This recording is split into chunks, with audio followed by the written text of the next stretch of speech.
Hi guys, welcome. This is your Sameer Kohli sir with another lecture of the topic called chemical reactions and equations, types of chemical reactions. Types of chemical reactions आज हम करेंगे. Types of chemical reactions में there are 5 types of reactions. 2, 3, 4, पांचवी category ना अलग है. पांचवी category में आपको अलग से कराऊंगा. प्लीज मेरी बात समझना. पांचवी कैटेगरी करने से पहले let's play a puzzle. Puzzle type मैंने बोला एक ये रिएक्शन होता है ए प्लस बी गिव सी.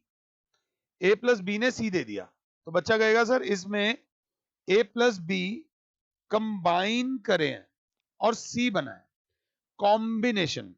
सो पहला जो रिएक्शन है that is called combination reaction. Please याद रख लेना इस रिएक्शन को बोलते हैं कॉम्बिनेशन रिएक्शन. मैंने कहा एक और रिएक्शन लो D gives E plus F. ऊपर में कंडीशंस नहीं लिख रहा तो बच्चे ने बोला डी टूट गया. डी टूट गया मतलब डी डिकम्पोज कर गया, ब्रेक डाउन कर गया. तो डिकम्पोज को बोलते हैं मेरे प्यारे बच्चों डिकम्पोजिशन रिएक्शन. अगर क्लास 7 है तो ऐसे ही खाली बैठे हुए हैं. एक रिएक्शन दिया E F plus G forms जी एफ प्लस ई. इस रिएक्शन को मेरी क्लास बहुत ध्यान से देखेगी. ई एफ था यहां पर ई निकल गया. देखने वाले बच्चे को क्या लगा कि जी ने ई को हटा दिया. हटा दिया को इंग्लिश में क्या बोलेंगे? हटा दिया को इंग्लिश में बोलते हैं, सॉरी गलत वर्ड, जल्दबाजी, दिमाग एक लेवल आगे चल रहा होता है. हटा दिया को बोलते हैं डिस्प्लेसमेंट रिएक्शन. अब समझो जी ने ई को क्यों हटाया. तो मैंने आपको पहले कुछ लेक्चर्स में थोड़ा बहुत बता रखा है जो ज्यादा रिएक्टिव होता है वो कम रिएक्टिव को हटा देता है. जो ज्यादा रिएक्टिव होता है वो कम रिएक्टिव को हटा देता है. पहले अब फिर मेरा भाषण शुरू हो जाएगा. पहले ना जो इंसान लाइफ में एक एग्जांपल है, मतलब एक ऐसा काम जो कि कभी नुकसान नहीं देता, वो होता था परचून की दुकान. ग्रोसरी स्टोर खोल लो. आप अपने घर के गली के बाहर एक ग्रोसरी स्टोर खोल लो. ग्रोसरी स्टोर में सारा सामान रखो. इसके दो फायदे होते हैं. पहला फायदा इसका ये होता है कि एक तो अगर आपके घर में कोई कमी होगी वो कमी राशन वाशन मिल जाएगा. प्लस अगर आप गली के बाहर हो और आपकी गली में 20-25 घर भी हैं, उन 25 घरों का सामान, 25 घरों को सामान की जरूरत डेली पड़ेगी. तो डेली सामान की जरूरत पड़ेगी तो आपसे ही सामान लेने आएंगे. तो ये बिजनेस फेल हो ही नहीं सकता. ये बिजनेस कब फेल हुआ? जब दुनिया में आया बिग बाजार. बिग बाजार ने एक इतना बड़ा सा बिल्डिंग बना दी कि आप आटा दाल चावल दूध दही मक्खन कपड़े टीवी फ्रिज सब कुछ एक छत के नीचे ले लो, वो भी एसी में. अब ग्रोसरी स्टोर जो गली के बाहर राशन की दुकान है वहां लाइन में लग के मिलता था, बोलना पड़ता था, पर्ची देनी पड़ती थी. यहां पर बिग बाजार कह रहा है आप हमारे पास आओ, फुल्ली एयर कंडीशन माहौल में बैठो लो और हमसे डिस्काउंट ले जाओ. तो यहां पर बिग बाजार is more reactive than your ration shop. फिर बिग बाजार को जब लगने लगता है उसकी सेल कम हो रही है, वो एक हैवी डिस्काउंट दे देता है. इमीडिएटली जो राशन वाली दुकान के कस्टमर्स हैं उनको खींच लेता है. ये दुनिया का उसूल है. प्रोफेशनल वर्ल्ड में, पर्सनल वर्ल्ड में नहीं, इमोशनल वर्ल्ड में ये नहीं चलता. तुम जितने मर्जी अच्छे हो, तुम जितने मर्जी बुरे हो, तुम्हारे मम्मी पापा कभी तुम्हें हटा के कोई और बच्चा अपने घर नहीं ले आएंगे. This is the power of love and emotions. But professional world में जहां पर जैसे कि मैं और आप, आपका और मेरा प्रोफेशनल रिलेशन है, जिस दिन आपको कोई भी टीचर मुझसे बेटर समझाने वाला मिल जाएगा और मुझसे सस्ते रेट्स में मिल जाएगा और आपके लिए ज्यादा एक्सेसिबल होगा वो टीचर, उनसे बात करना, उनसे कम्युनिकेट करना ज्यादा इजी होगा, उसी समय तुम मुझे हटा दोगे और उनको अपनी लाइफ में ले आओगे. ये दुनिया का उसूल है कि एक ज्यादा रिएक्टिव चीज एक कम रिएक्टिव चीज को हटाती है प्रोफेशनल वर्ल्ड में. अगर इमोशनल वर्ल्ड में ऐसे होने लग जाएगा तो पता नहीं क्या होगा. I don't know, I don't want to comment upon this. इसको बोलते हैं डिस्प्लेसमेंट रिएक्शन. और एक आई एच प्लस जे के गिव्स जे एच प्लस आई के. ध्यान से देखना, कैसे हुआ ये रिएक्शन? पहले में जब मेटल लिखा जाता है, बाद में नॉन मेटल लिखा जाता है, बाद में नॉन मेटल लिखा जाता है, पहले मेटल लिखा जाता है। तो हुआ क्या, बच्चे ने देखा इसका मेटल इसके नॉन मेटल से रिएक्ट हो गया, फिर इसका मेटल इसके नॉन मेटल से रिएक्ट हो गया कि तू मेरी गाड़ी आज ले जा, मैं तेरी गाड़ी आज ले जाता हूं। समझना मेरी बात को। इस रिएक्शन को मेरी क्लास क्या बोलेगी? सर डिस्प्लेसमेंट हुई, तू मेरी जगह आ जा तो तू डिस्प्लेस हो गया, और मैं तेरी जगह आ रहा हूं तो मैं भी डिस्प्लेस हो गया। यहां पर मैं किसी जगह नहीं था, मैं अकेला था। यहां पर मैं किसी के साथ था। यहां पर जब मैं तेरे पास आ रहा हूं तो मैं भी किसी का साथ छोड़कर आ रहा हूं। इस रिएक्शन को मेरे प्यारे बच्चों what we call is double displacement reaction. इस रिएक्शन को बोलते हैं डबल डिस्प्लेसमेंट रिएक्शन, जिसमें एक्सचेंज ऑफ रेडिकल्स होता है। एक्सचेंज ऑफ क्या होता है बेटा?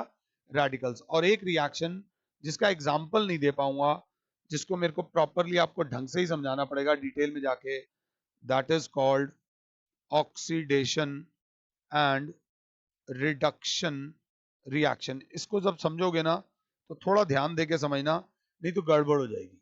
एक मिनट के लिए पंगे ले रहा हूं। ऑक्सीडेशन का मतलब क्या है अभी नहीं पढ़ा रहा, अभी बस बता रहा हूं। ऑक्सीडेशन रिएक्शन, सर ऑक्सीडेशन मतलब कहीं ना कहीं ऑक्सीजन का addition is called oxidation. Oxygen का addition is called oxidation. Sir एक अच्छा सा एग्जांपल दो ना। मैंने कहा C plus O2 gives CO2 plus, ज्यादा याद हो तो यहां पे हीट लिख देना। मैंने बोला Na प्लस O2, Na की वैलेंसी होती है +1, O की होती है -2, तो ये हो जाएगा Na2O। बैलेंस करना बहुत ज्यादा जरूरी है, ये रिएक्शन याद रख लेना। तो मैंने कहा व्हाट इज ऑक्सीडेशन, तो बच्चा बोलेगा the process of addition of oxygen to a substance, the process of oxygen to a substance is called oxidation। अगर मैं सही हूं तो क्या मैं ये समझा पा रहा हूं या नहीं समझा पा रहा, ये याद रख लेना। बच्चे ने थोड़ा सा दिमाग लगाया, बच्चे ने कहा उस हिसाब से तो रिडक्शन ऑक्सीडेशन का एग्जैक्टली ऑपोजिट लग रहा है। रिडक्शन ऑक्सीडेशन का एग्जैक्टली ऑपोजिट लग रहा है। मतलब वो रिएक्शन जिसमें फॉर एग्जांपल यहां पर कुछ बच्चों की हालत खराब हो सकती है। Fe2O3 रिएक्ट करा कार्बन मोनोऑक्साइड के साथ, अभी मैं पढ़ा नहीं रहा हूं, तो क्या हुआ, कार्बन मोनोऑक्साइड ने इसका ऑक्सीजन खींच लिया, CO2 बना लिया 3, और यहां पर बन गया 2Fe+3। अगर ये बैलेंस्ड है तो यहां पर क्या हुआ है सर, आप देखो यहां पर आयरन से ऑक्सीजन छीन लिया गया, तो इसे बोलेंगे removal of oxygen from a substance is called reduction. Is called क्या? रिडक्शन। इसके बारे में हम बाद में बात करेंगे, अभी इस लेक्चर को छोड़ देते हैं। ऑक्सीडेशन और रिडक्शन का हल्का फुल्का मैंने आपको वो बता दिया। बच्चा कहेगा सर थोड़ा सा और बताओगे, मैंने कहा अभी नहीं, अभी कुछ नहीं बताऊंगा, अभी इस पेज पे आऊंगा। सबसे पहले हाईलाइट करूंगा कॉम्बिनेशन रिएक्शन को, फिर हाईलाइट करूंगा डीकॉम्पोजिशन रिएक्शन को, फिर हाईलाइट करूंगा डिस्प्लेसमेंट रिएक्शन को, फिर हाईलाइट करूंगा डबल डिस्प्लेसमेंट रिएक्शन को, इसको अंडरलाइन करूंगा ऑक्सीडेशन रिडक्शन को, जिसको मैं बाद में बताऊंगा। अब सबसे पहले कॉम्बिनेशन रिएक्शन के बारे में बात करते हैं। तो अगर we are talking about combination reactions, combination मेरे प्यारे बच्चों रिएक्शन, तो बच्चा बोलेगा बेस्ट एग्जांपल तो सर आपने अभी अभी दिया है, C+O2 gives CO2 plus heat. और एग्जांपल देता हूं, Mg+O2 मैग्नीशियम है, मैग्नीशियम की वैलेंसी होती है +2, ऑक्सीजन की वैलेंसी होती है -2, 2 से 2 कैंसिल हो गया, MgO यहां पर 2 और यहां पर भी 2, ये मैग्नीशियम ऑक्साइड बन गई, और एक और लो, H2 plus O2 gives, hydrogen की वैलेंसी होती है +1, O की वैलेंसी होती है -2, ये बन जाएगा H2O। बैलेंस करना बहुत ज्यादा जरूरी है। मैं थोड़ा जल्दी इसलिए कर पा रहा हूं क्योंकि प्रैक्टिस है। इससे पहले एक बैलेंसिंग का लेक्चर दिया था, वो एक बारी में समझ नहीं आएगा, थोड़ी सी प्रैक्टिस करना। अब बुक की डेफिनेशन लिखते हैं। Those reactions, chemical reactions, those reactions, मैं बुक वाली लैंग्वेज लिखूंगा, इन विच टू और more substances combine to form a single substance are called combination reaction। थोड़ा सा एक्स्ट्रा पढ़ाऊंगा, थोड़ा सा। मैं चाहूं तो यहां मेरा पीछा छोड़ सकता हूं मैं।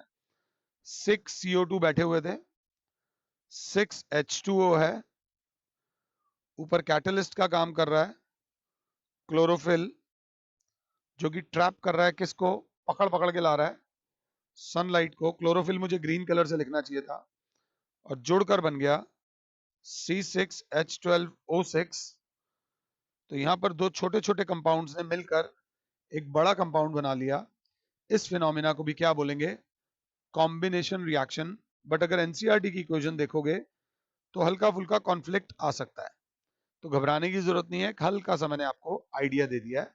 हर वो रिएक्शन जिसमें दो या दो से ज्यादा सब्सटेंसेस आपस में कंबाइन करके एक नया सब्सटेंस बनाए is called a combination reaction. For example coal वाला दे दिया, H2 और Cl2 वाला भी एक और दे देता हूं अगर लेना चाहते हो तो। Hydrogen plus chlorine gives, hydrogen की वैलेंसी होती है +1, क्लोरीन की वैलेंसी होती है -1। बेटा साइंस को ना साइंस की तरह पढ़ना इतना आसान नहीं होता, थोड़ा सा लेवल लेकर चलना। थोड़ा सा मैं भी आपको समझाता हूं। अगर आपने शुरू के लेक्चर सुने हैं तो हाइड्रोजन की आउटर मोस्ट में 1 इलेक्ट्रॉन होता है और क्लोरीन की आउटर मोस्ट में 7 इलेक्ट्रॉन्स होते हैं। अगर आपको याद हो तो हाइड्रोजन की कॉन्फ़िगरेशन होती है K1, क्लोरीन की होती है KLM 287। क्लोरीन को भी एक चाहिए होता है और हाइड्रोजन को भी एक चाहिए होता है। तो बाहर से बड़ा अच्छा लगता है ये रिश्ता कि तुझे भी एक चाहिए मुझे भी एक चाहिए, तो ऐसा बन जाते हैं। क्लोरीन कहता है बेटा आजा, ये मेरे 7 हैं, ये 8वां तेरा हो जाएगा और हम आपस में कंपाउंड बना लेंगे और ये बन जाएगा HCl। ऐसा लगता है सिंगल डंडा मार के, हमें लगता है कि कितनी प्यारी चीज है, दोनों ने आपस में शेयरिंग कर ली। बट ऐसा नहीं है। जब दो बराबर के लोगों में शेयरिंग होती है ना, तो वो शेयरिंग बराबर होती है। जब भी दो नॉन बराबर लोगों को, सपोज करो मैं और तुम लंच करने जाते हैं और आधे आधे पैसे देंगे। अब तुम मेरा शेप और साइज देख सकते हो, और मेरे लिए खाना जीवन का सबसे इंपॉर्टेंट काम है। तो तुम जो मर्जी मंगा लो, 70 से 80% खाना मैं खा जाऊंगा और तुम शर्म के मारे खा भी नहीं पाओगे 20% तक। अब जब बिल देने की बारी आएगी तो 50-50 बिल था, हमने पहले ही तय कर लिया था, आधे आधे पैसे देंगे। तो तुम कहीं ना कहीं परेशान हो गए, यार ये तो सर ने हमारे साथ धोखा कर दिया। The same happens in the case of hydrochloric acid के केस में भी ऐसे ही होता है। ये दुनिया को लगता है कि शेयरिंग हो रही है, बट एक्चुअली में ये होता है। वो जो इलेक्ट्रॉन हाइड्रोजन का था उस पर गुंडागर्दी वाला अधिकार कर लेता है क्लोरीन, और हाइड्रोजन को दूर पटक देता है, चल पीछे। ऐसे ये याद रख लेना, क्योंकि क्लोरीन ज्यादा इलेक्ट्रोनेगेटिव है तो उसकी अट्रैक्शन इलेक्ट्रॉन्स की तरफ ज्यादा है। ताकत दो लोगों के बीच में जब भी लड़ाई होती है कभी भी 50-50 पे नहीं छूटती। किसी एक को कम से कम 51% मारता है और एक 49% मार पाता है। 80-20 वाला तो दिख ही जाता है, तू हार गया वो जीत गया। बट दो लोगों के बीच में कभी भी लड़ाई बराबर नहीं हो सकती अनटिल एंड अनलेस वो दोनों एग्जैक्टली सेम ताकत वाले हों। और दुनिया में कोई भी दो लोग सेम ताकत वाले नहीं हो सकते, एग्जैक्टली सेम ताकत नहीं होती। तो इसमें क्या होता है, ऐसा लगता है हाइड्रोजन को कि मैं तो इलेक्ट्रॉन लूज कर चुका हूं और इसने इलेक्ट्रॉन गेन कर लिया ऑलमोस्ट। ऑलमोस्ट के लिए डेल्टा का साइन आ जाता है। ये है तो कोवेलेंट कंपाउंड, ये है तो कोवेलेंट कंपाउंड, बट इसको बोलते हैं पोलर कोवेलेंट कंपाउंड, क्योंकि यहां पर पोल्स बन जाते हैं। ये ऑलमोस्ट लूज कर चुका होता है इसलिए पॉजिटिवली चार्ज हो जाता है, ये ऑलमोस्ट गेन कर चुका होता है इसलिए नेगेटिवली चार्ज हो जाता है। देखो समझो, हर एलिमेंट चाहता है कि मेरी आउटर मोस्ट शेल में जितने भी आउटर मोस्ट शेल हो वो फुलफिल्ड हो, वरना ना हो तो फुलफिल्ड हो, वरना ना हो। तो ऐसा नहीं कि हाइड्रोजन का इलेक्ट्रॉन छिन जाएगा और वो दुखी हो जाएगा, नहीं, वो खराब नहीं होगा, वो कहेगा यार तू ले ही लेता है यार मुझसे। सो ये पोलर कोवेलेंट कंपाउंड्स होते हैं। क्या होते हैं? पोलर। हाँ, यहीं पे अगर हाइड्रोजन हाइड्रोजन हाइड्रोजन के साथ शेयरिंग करता तो ऐसी शेयरिंग होती, इक्वल शेयरिंग, बराबर बराबर। 12 घंटे तू रख एक दिन में, 12 घंटे में, सुबह तू रात को मैं, या रात को तू सुबह में, या 1 घंटा तू रख ले फिर 1 घंटा मैं, फिर 1 घंटा तू रख ले। इसको इक्वल वाले को बोलते हैं नॉन पोलर कोवेलेंट कंपाउंड। पंगे ले रहा हूं, कोर्स से थोड़ा सा बाहर जा रहा हूं। Non polar covalent compound do not conduct electricity, polar covalent compound conduct electricity. आमतौर पे they are generally not soluble in water, they are soluble in water। ठीक है कि नहीं? अब वो बच्चे जिन्होंने 11th में जाके साइंस लेनी है, उनको मैंने हल्का सा पोलर नॉन पोलर बताया है। थोड़ा गूगल करो, थोड़ा रिसर्च करो और थोड़ा पोलर और नॉन पोलर के बारे में पढ़ लो। जिन्होंने अगले साल कॉमर्स लेनी है उनको मैंने थोड़ा से भी ज्यादा एक्स्ट्रा बता दिया है। अगर कहीं पर ये जा रहा होगा, प्लीज मेरी बात समझना, सपोज के हमारा जा रहा होगा फॉर एग्जांपल हाइड्रोजन और फ्लोरीन, तो दुनिया को लगेगा कि ये दोनों शेयर कर रहे हैं। बट अब तुम जानते हो कि हाइड्रोजन और फ्लोरीन दो अलग अलग एलिमेंट्स हैं, तो दोनों में से एक का होल्ड ज्यादा होगा और एक का होल्ड कम होगा। एक के पास इलेक्ट्रॉन ज्यादातर खिंचा होगा, एक ने ऑलमोस्ट लूज कर दिया होगा, ये तुम्हें पता है। हाँ, कहीं पे जा रहा होगा F2, F2 तो फ्लोरीन और फ्लोरीन का कंपाउंड होगा, दोनों इक्वल कंपाउंड है तो दोनों का होल्ड एक दूसरे पे इक्वल होगा, ये नॉन पोलर कंपाउंड होगा। इक्वल होल्ड होगा, ना कोई ज्यादा ताकतवर ना कोई कम ताकतवर। आई होप कि मैं आपको थोड़ा बहुत समझा पा रहा हूं about combination reaction. Combination reaction का एक और एग्जांपल मैं आपको देना चाहता हूं क्योंकि ये आगे आएगा। देख लीजिएगा, CaOH whole twice plus CO2 gives, ये हमने बैलेंसिंग में एक गड़बड़ करी थी अगर आपने ध्यान से देखा हो। तो ये कैसे बनेगा? ये बनता है, अगर क्लास 7 है तो, या चलो भी रहने दो, अब भी रहने दो, मैं इसको बाद में इकट्ठा ही बताऊंगा, एसिडिक और बेसिक नेचर कंपाउंड्स का। अब जरा ध्यान से Titan up your belts, lecture अभी बचा है। मैंने आपसे बोला ये, हे माता रानी, डीकॉम्पोजिशन रिएक्शन, ध्यान से, CaCO3 कैल्शियम कार्बोनेट आराम से बैठा हुआ है, बहुत बढ़िया सॉलिड कंपाउंड है। हमने इसको भर के हीट कर दिया, बच्चे के दिमाग में चलने लग गया एंडोथर्मिक रिएक्शन, जिसमें हीट देते हैं, that is called endothermic reaction. CaO plus CO2, CaO plus CO2। ध्यान से देख लीजिएगा प्लीज। एक और लिया, पोटेशियम क्लोरेट। अगर आप ये भूल जाओगे तो कोई दिक्कत नहीं है, काम चल सकता है इसके बिना। इसको भी हीट करा, हीट को ऐसे भी लिख सकते हैं, ट्वाइस ऑफ KCl बन गया प्लस 3 मॉलिक्यूल्स ऑफ O2। आप इसको भूल सकते हो, अगर आपको नहीं याद रहेगा तो कोई प्रॉब्लम नहीं, KClO3, KClO3 दोबारा लिख देता हूं, twice of KClO3 gives twice of KCl plus 3O2, बिल्कुल बैलेंस्ड है। ये आपका हीट दे दी, तो बच्चा क्या बोलेगा? डीकॉम्पोजिशन रिएक्शन की डेफिनेशन क्या होगी? डीकॉम्पोजिशन रिएक्शन की डेफिनेशन हिंदी में होगी जिसमें एक बड़ा कंपाउंड टूटकर दो छोटे छोटे कंपाउंड बना लेता है, दो या दो से ज्यादा छोटे छोटे कंपाउंड्स बना लेता है। तो बच्चा लिखेगा those reactions, those reactions in which a compound splits up into two or more simpler substances are known as decomposition reaction. अब जो ऑब्जर्वर और अलर्ट बच्चा होता है वो देखेगा हर बार हीट ही देनी पड़ती है क्या सर? मैंने कहा नहीं, हर बार हीट नहीं देनी पड़ती। बट बच्चे ने कहा सर यहां पर तो आपने हीट ही देकर तोड़ा है। तो मैंने कहा जहां पर हीट देकर तोड़ा जाता है उन्हें बोलते हैं थर्मल डीकॉम्पोजिशन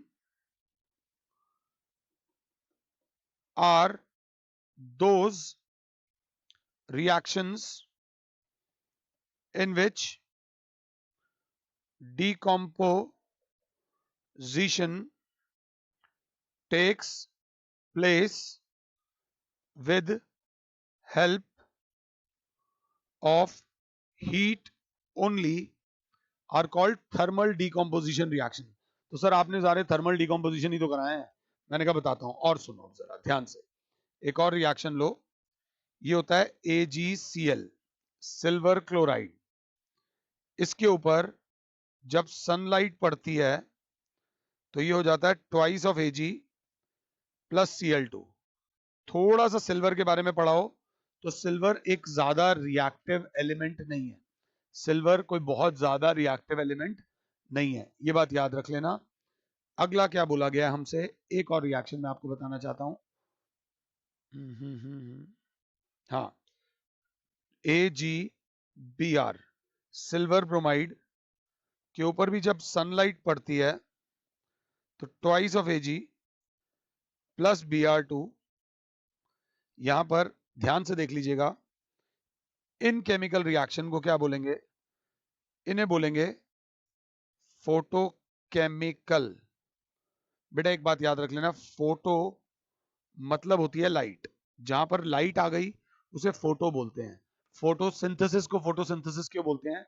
सिंथेसिस का मतलब होता है किसी का बनना, और फोटोसिंथेसिस का मतलब होता है लाइट की प्रेजेंस में बनना। प्लीज ध्यान से समझना। तो फोटोकेमिकल डी कॉम्पोजिशन रिएक्शन, भैया इसकी डेफिनेशन मुझे नहीं आती। बच्चा बोलेगा are those reactions in which decomposition takes place with the help of sunlight. मुझे पॉज करो और जल्दी से डेफिनेशन लिखो। ये वाली फोटोग्राफ, ये वाला reaction black and white photography में यूज होता है। बोर्ड वालों को इसकी एप्लीकेशन बहुत ज्यादा पसंद है, बोर्ड वाले इसे बहुत ज्यादा पसंद करते हैं। What is a photochemical decomposition reaction? ये ध्यान से देख लीजिएगा, this is very important. Important नहीं है, बहुत ज्यादा इंपॉर्टेंट है। अब अगर आगे चलता हूं, एक और रिएक्शन H2O, यहां पर हल्का सा डाला NaCl, थोड़ा सा तुम्हारे ज्ञान के लिए बता रहा हूं, ज्यादा नहीं, और ऊपर से पास कराई इलेक्ट्रिसिटी, तो टूटकर बन गया H2 और O2। तो वो रिएक्शन जिसमें बिजली के थ्रू तोड़ा जाता है उसे बोलते हैं इलेक्ट्रोलिसिस। क्या बोलते हैं बेटा?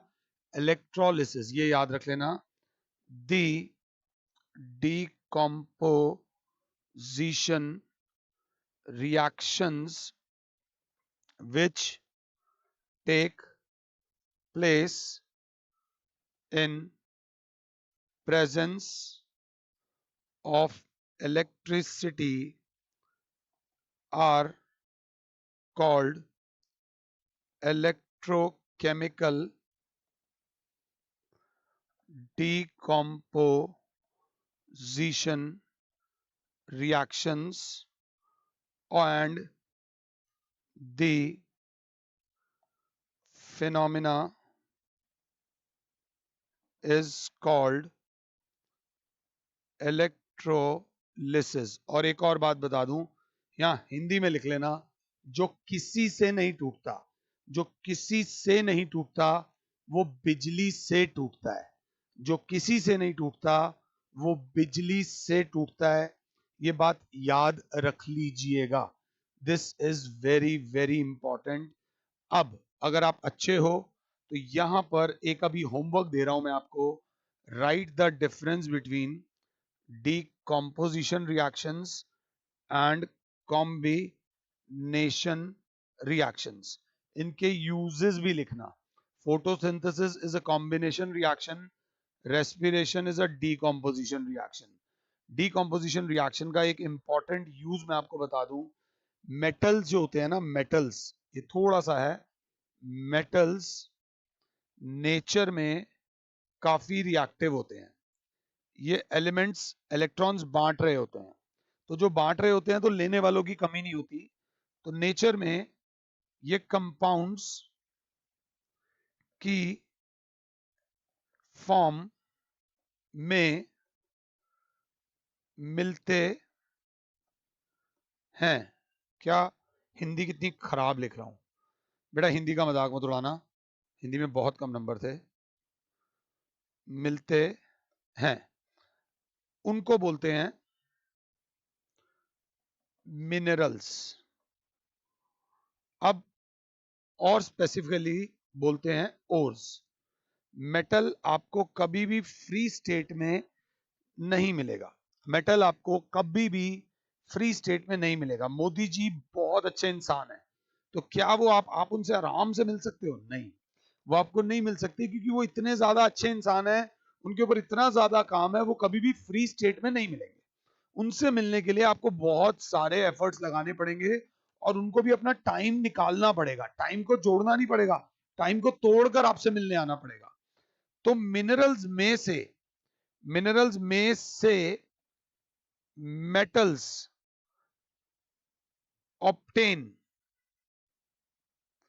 करने के लिए वी यूज कौन से reactions? Decomposition reactions. For example, aluminium nature में मिलता है इस फॉर्म में, इसमें से अकेला अल्यूमिनियम निकालना है तो Al2O3 को तोड़ना पड़ेगा ना बाबू। NaCl, सोडियम क्लोराइड, सोडियम, इसमें से हमें Na चाहिए, तो NaCl को तोड़ना पड़ेगा ना बेटा। तो decomposition reactions are used in, word ध्यान से देख लेना, extraction of metals from their ores.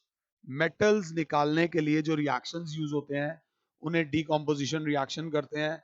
और एक और बहुत इंपॉर्टेंट डीकॉम्पोजिशन रिएक्शन जो हमारी daily day to day life में यूज होता है, that is digestion is a very important decomposition reaction which is used in our lives in order to digest the food, in order to get the nutrients from the food। खाना जितना मर्जी खा लो, अगर आपकी body में वो खाना digest नहीं हो रहा तो वो खाना आपके किसी काम का नहीं है। अब फाइनली लास्ट बार बात कर रहा हूं इस बारे में, लास्ट बार नहीं, एक बार मेटल्स एंड नॉन मेटल्स में भी बात करूंगा। मैं आप लोगों को बताने वाला हूं reactivity series of metals. Metals में सबसे बड़ा गुंडा कौन है? हमने पढ़ा हुआ है पोटेशियम, फिर आ जाता है सोडियम, फिर आ जाता है कैल्शियम, फिर आ जाता है मैग्नीशियम, फिर आ जाता है एल्यूमिनियम, फिर आ जाता है जिंक, फिर आ जाता है आयरन, फिर आ जाता है आयरन, फिर आ जाता है टिन, टिन को मैं एक ही बार लिखूंगा, फिर आ जाता है लेड, लेड को दो बार लिख सकता हूं बट एक बार लिखूंगा, फिर आ जाता है इसी में ये अकेला नॉन मेटल है जो मेटल्स की रिएक्टिविटी सीरीज में आता है, क्योंकि अंडर सम कंडीशंस ये भी इलेक्ट्रॉन लूज कर सकता है। सिल्वर की भी दो होती है बट मैं एक लिखूंगा। फिर आ जाता है सिल्वर और फिर आ जाता है गोल्ड। लास्ट वाला गोल्ड है। गोल्ड दुनिया का सबसे ज्यादा अनरिएक्टिव एलिमेंट है। अगर गोल्ड रिएक्ट कर जाता तो तिजोरी में पड़े हुए लाखों करोड़ों रुपए का जो सोना पड़ा हुआ है वो रिएक्ट करके हवा हो जाता और रातों रात हम खत्म हो जाते। ऐसा नहीं होगा। पोटेशियम की वैलेंसी होती है 1 + 1 + 1 + 2 + 2 + 3 + 2 + 2 + 3। फेरस, बड़ी वाली को फेरिक, आपने 9th में पढ़ा होगा। छोटी वैलेंसी के आगे अस आता है और बड़ी वैलेंसी के आगे एक आता है। अगर ध्यान से देखें तो टिन की आप 2 ले लो, लेड की आप 1 लेनी है 1 ले लो, 2 लेनी है 2 ले लो, कोई फर्क नहीं है। अभी हाइड्रोजन की 1 होती है, कॉपर की 1 क्यूप्रस और कॉपर की 2 क्यूप्रिक। एक बात बता दूं, आयरन में कभी कंफ्यूज हो जाओ तो 2 ले लेना, और कॉपर में कभी कंफ्यूज हो जाओ तो क्यूप्रिक ले लेना। हल्की सी टिप दे रहा हूं, आप मर्क्यूरी की 1 भी होती है 2 भी होती है, आप 2 ले लो 1 ले लो, जो फर्क इनकी वैलेंसी जहां मैं उथल पुथल कर रहा हूं तुम्हें भी कोई टेंशन लेने की जरूरत नहीं। अब पॉइंट क्या है, अगर ये सब कहीं पर हैं और पोटेशियम आता है, पोटेशियम आता है और NaCl है, तो अब क्योंकि पोटेशियम रिएक्टिविटी सीरीज में ऊपर है तो सोडियम को जाना पड़ेगा ही पड़ेगा। ये रिएक्टिविटी सीरीज का रूल है। दैट क्या रूल है मैं आपको बता देता हूं। अ मोर रिएक्टिव एलिमेंट, वैसे तो मेटल लिखना चाहिए मुझे यहां पर, displaces a less reactive element from its compound, from its compound. तेरा जो भी कंपाउंड है उसमें से तेरे को हम डिस्प्लेस कर देंगे अगर हम तेरे से ज्यादा रिएक्टिव हैं। और अगर कोई बच्चा बैठा है, इस समय लेक्चर आधा घंटा एक्सटेंड कर गया है, आधे घंटे से ज्यादा चला गया है लेक्चर, बट इस लेक्चर में मैं आपको बता दूं, अगर केमिस्ट्री में सुखी होना है तो इसको अब से लेकर जब भी इस लेक्चर को देखो, 1 2 3 4 5 6 और 7 दिन तक डेली एक बार लिखो।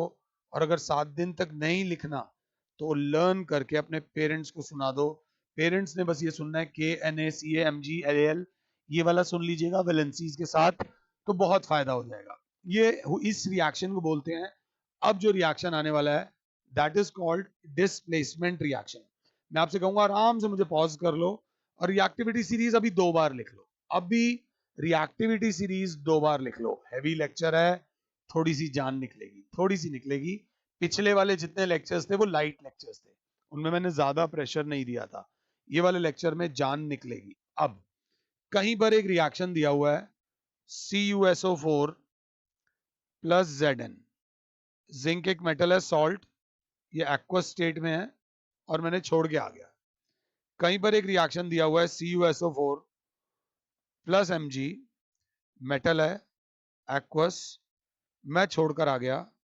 कहीं पर एक रिएक्शन दिया हुआ है CuSO4 + Au, गोल्ड, मैं छोड़कर आ गया। आराम से देख लेना। यहां पर सबसे पहले देखो, ये जिंक है, ये कॉपर है। जिंक ऊपर है, कॉपर नीचे है, जिंक ऊपर है, कॉपर नीचे है। तो ये तो अन्याय हो रहा है प्रभु, आजकल रामायण चल रही है। जिंक ऑब्वियसली आएगा और कॉपर को हटाएगा और कॉपर को हटना होएगा। अब कैसे हटेगा? तरीके से, जिंक की वैलेंसी होती है +2, सल्फेट की वैलेंसी होती है -2, 2 से 2 कैंसिल हो गया, ZnSO4 + Cu, कॉपर अलग हो गया, मेटल वापस सॉलिड फॉर्म में आ गया और ये एक्वस फॉर्म में आ गया। अब थोड़ा सा इस रिएक्शन को थोड़ा सा फील कर लो कि कहीं किसी टेस्ट ट्यूब में हमने CuSO4 डाला हुआ था और हमने ऊपर से डाले जिंक के ग्रैन्यूल्स। तो थोड़ी देर बाद उस टेस्ट ट्यूब में क्या होगा, जो कॉपर सल्फेट था वो खत्म हो जाएगा, क्योंकि अब जो बन चुका है वो क्या बन चुका है? Zinc sulphate. और हमने जो जिंक के टुकड़े डाले थे वो गायब हो जाएंगे और बदले में हमें क्या मिलेंगे? यहां पर कहीं पे नीचे कॉपर के टुकड़े मिल जाएंगे और ये बन जाएगा ZnSO4। पहले ये सॉल्ट अलग कलर का था, बाद में ये सॉल्ट अलग कलर का हो गया। पहले ये सॉल्ट अलग कलर का क्यों था? जो साइंस पढ़ रहे हैं वो कहेंगे पहले इस सॉल्ट में CuSO4 था जिसका कलर मान लो रेड होता है, मैं नहीं कह रहा, एक कलर एक मान लेते हैं, बट अब CuSO4 रहा ही नहीं, अब तो ZnSO4 बन गया है। और ZnSO4 का कलर जरूरी थोड़ी है कि वही होगा जो CuSO4 का होगा। तो ये एक ऐसा रिएक्शन हो गया जिसमें क्या हुआ है, change in colour. I hope कि मैं आपको समझा पाया हूं। सेम गोज हेयर, मैग्नीशियम की वैलेंसी भी 2 होती है, तो MgSO4 प्लस Cu। यहां पर देखूं तो ऐसा नहीं चिड़िया उड़ तोता उड़ हो रहा है, गोल्ड जो है वो कॉपर से नीचे है, गोल्ड नीचे है और कॉपर ऊपर है। यहां पर सर ऐसा नहीं कि आप जब कुछ बोलो तो रिएक्शन होएगा ही होएगा, यहां पर होएगा नो रिएक्शन। क्योंकि रिएक्शन होने के लिए रिएक्शन का एक ही उसूल है कि a more reactive substance, a more reactive substance displaces a less reactive substance from its salt solution। ऐसा नहीं कि चिड़िया उड़ और तोता उड़ कोई भी आएगा और किसी को भी हटाकर चला जाएगा, ऐसा नहीं होगा। साल में कई बार मेरे पास जो बच्चे पढ़ रहे होते हैं उनके पास बाहर से बहुत ऑफर्स आती हैं, अरे वहां मत जाओ हमारे पास आ जाओ, अरे हमारे पास आ जाओ हम करा देंगे, वो तो ये नहीं कराते ये नहीं कराते। बट जो बच्चा है वो जानता है व्हाट इज आवर लेवल और what is their level, because I never talk about these people. ये हैं कौन, but they always keep talking about me. जय माता दी, मजा आता है। ध्यान से, अब डिस्प्लेसमेंट रिएक्शन की डेफिनेशन, डिस्प्लेसमेंट रिएक्शन तो मेरी क्लास लिखेगी the reaction in which one element जो कि मोर रिएक्टिव है, साइंस रीजन का नाम है, takes place of another element जो कि लेस रिएक्टिव है in a compound are known as displacement reactions, are known as क्या बेटा, displacement reaction। आप चाहो तो ये डेफिनेशन भी लिख सकते हो, a reaction in which a more reactive substance displaces a less reactive substance from its salt solution is called displacement reaction। जो पीछे रिएक्शंस दिए थे उन सब में मेटल्स ने, एक ज्यादा रिएक्टिव मेटल ने एक कम रिएक्टिव मेटल को उसके सॉल्ट सॉल्यूशन से हटाया था। थोड़ा सा बता दूं, सबसे ज्यादा रिएक्टिव होता है फ्लोरीन, फिर होता है क्लोरीन, थोड़ा देख लेना ऑक्सीजन, और उसके बाद होता है आयोडीन। ये थोड़ा सा याद रख लेना, थोड़ा सा एक्स्ट्रा पढ़ा रहा हूं। अब यहां पर क्लोरीन ने देखा कि मैं ज्यादा रिएक्टिव हूं तुझसे, तो तू कैसे रिएक्ट कर गया पोटेशियम से, तो यहां पे बन जाएगा KCl प्लस अकेला आई नहीं होता, हो जाएगा I2, यहाँ पे 2, यहाँ पे 2। इस रिएक्शन को बोलते हैं डिस्प्लेसमेंट रिएक्शन। आपसे वाइवा में पूछा जाएगा what is the basis of a displacement reaction. So the main basis of a displacement reaction is that a more reactive substance displaces a less reactive substance from its salt solution। ये बात ध्यान से देख लीजिएगा, this is very very important. अगला reaction थोड़ा सा ध्यान से, DDR, इसको बोलते हैं डबल डिस्प्लेसमेंट रिएक्शन। नहीं समझ आया? बच्चे ने बोला AgNO3 प्लस NaCl gives ये वाला Na इसके NO3 के साथ रिएक्ट कर गया, प्लस ये वाला Ag उसके Cl के साथ रिएक्ट कर गया। तो क्लास ध्यान से देखेगी, ये भी एक्वस सॉल्यूशन होते हैं। NaNO3 एक्वस है और AgCl यहां पर सॉलिड बन गया। दे रखा है, मुझे भी कोई ध्यान नहीं था, तो ऐसा परेशान होने की जरूरत नहीं। स्टेट तभी लिखोगे जब समझ आएगा, जब नहीं समझ आएगा छोड़ देना, स्टेट लिखने की जरूरत नहीं है। एक और रिएक्शन आया, BaCl2 plus Na2SO4 gives, class बोल सकती है, Na के साथ आ जाएगा Cl प्लस Ba के साथ आ जाएगा SO4। Ba बेरियम होता है, उसकी वैलेंसी 2 होती है, SO4 की -2 होती है। अब इसको बैलेंस करना जरूरी है। ये 2 से करा, ये 2 से करा, यहाँ 2 आ गया, नहीं कुछ गलती कर रहा हूँ, BaCl2 ही था तो वो 2 लगाने की जरूरत नहीं थी, यहाँ पर बस Na के आगे लगाना था। क्लास बोलेगी कि ये सर इस रिएक्शन में हो क्या रहा है, एक्सचेंज ऑफ रेडिकल्स हो रहा है। इसका पॉजिटिव उसके नेगेटिव के साथ रिएक्ट कर रहा है और उसका नेगेटिव इसके पॉजिटिव के साथ रिएक्ट कर रहा है। तो इन रिएक्शंस को क्या बोलते हैं, ध्यान से अगर बुक वाली डेफिनेशन लिखेंगे तो एक तो इसमें प्रेसिपिटेट जरूर फॉर्म होता है, ये याद रख लेना, और those reactions in which two compounds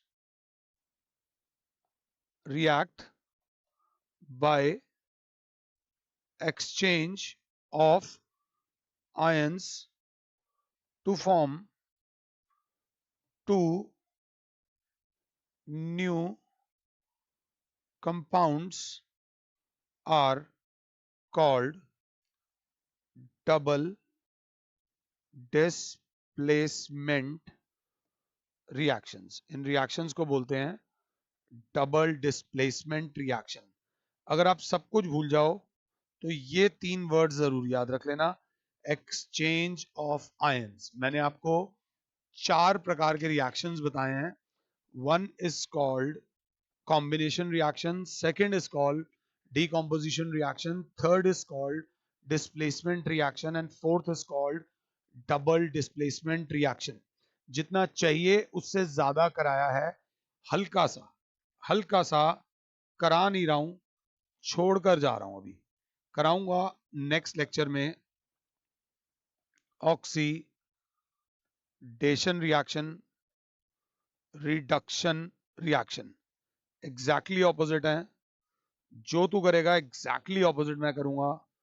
तो in which addition of oxygen to a substance takes place. Obviously नाम से ही पता चल रहा है, तो इसका जो रेसिप्रोकल होगा वो होगा in which removal of oxygen from a substance takes place. आराम से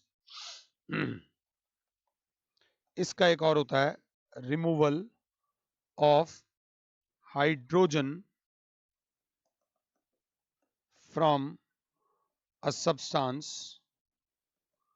रिमूवल ऑफ क्या बेटा, हाइड्रोजन फ्रॉम अ सब्सटेंस, इसका हो जाएगा addition of hydrogen to a substance. एक और रिएक्शन भी बताऊंगा। इन रिएक्शन में लॉस ऑफ इलेक्ट्रॉन्स 11th का है, इसमें गेन ऑफ इलेक्ट्रॉन्स। मैंने कुछ समझाया नहीं है, बस हल्का सा दे दिया है। What is oxidation? एक बच्चा बोलेगा सिर्फ एक चीज समझ आई है, सिर्फ एक चीज। ऑक्सीडेशन का मतलब है ऑक्सीजन का ऐड होना। हाँ, थोड़ा बहुत ये कह दूंगा कि ये समझ आया है, इसके अलावा हमें कुछ समझ नहीं आया, तो आई टेक दैट। ये लेक्चर हैवी था, एक बार मत देखना, एक से ज्यादा बार देखना। रिक्वेस्ट है, समझ आया हो तो ठीक है, कोई भी डाउट हो ना तो नीचे कमेंट सेक्शन में डाल दिया करो। आने वाली वीडियोस में मैं डाउट्स ले लिया करूंगा। जैसे कि एक बच्चे ने पूछा था हीलियम नॉन मेटल क्यों है। हीलियम की केमिकल प्रॉपर्टी तो कुछ नहीं होती, बट उसकी फिजिकल प्रॉपर्टीज मिलती है नॉन मेटल से, तो that is why it is considered to be a non metal. कोई भी डाउट हो नीचे कमेंट सेक्शन में कर दो। जो मेरे पर्सनल लाइव क्लासेस वाले बच्चे हैं उनके पास तो मेरा मोबाइल नंबर है ही, तो कोई ऐसी दिक्कत नहीं है। दोनों तरीके से आप लोग वो कर सकते हो। आई होप कि इस लेक्चर में मैं आपको कुछ समझा पाया हूं। कहीं दिक्कत हो तो रिवाइंड, पॉज, प्ले, ये सब तुम्हारे पास है। फिलहाल के लिए और Sameer sir is saying you good bye, God bless all, जय माता दी।